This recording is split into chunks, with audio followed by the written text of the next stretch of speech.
right, what you're going to need for this is a boneless pork loin between 2.5 to 3 pounds. This one I got is almost 6 pounds, so I'm doubling this recipe.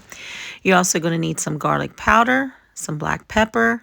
I'm using brown sugar substitute, some sage, and some salt. All right, once you get all those ingredients mixed together, we are going to rub this on the pork.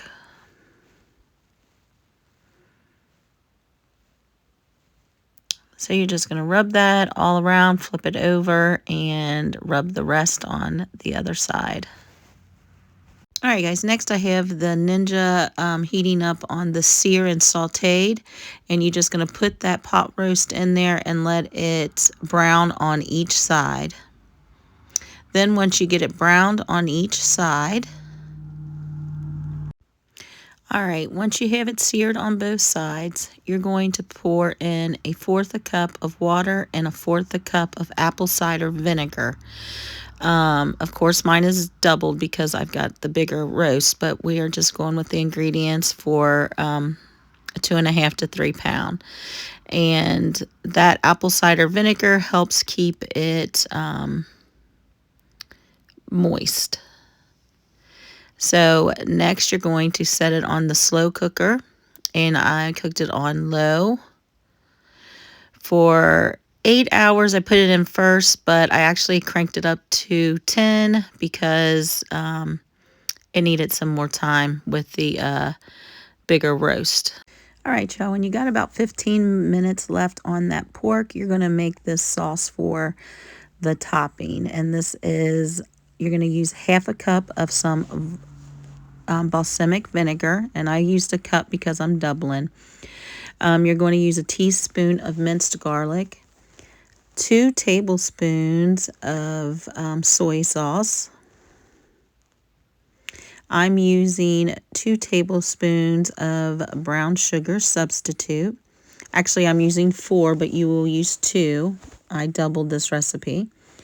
Then you're just going to give this a stir and let it sit and simmer over about a medium-high heat until it thickens. And you can see it thickens into a nice little glaze. And then what you're going to do next is pour that over your pork.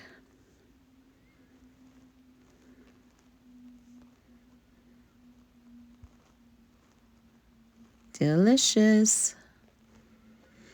And actually what had happened with ours, I made the pork the day before and we were going to have it for dinner, and something came up and we had to rush out. So the pork had to sit overnight in the fridge, so it did dry up a little bit. So I suggest highly making and serving that day. But anyway, it was still absolutely delicious. I served mine over some jasmine rice with a side of broccoli. You can put it over mashed potatoes, or you can serve it on a bun.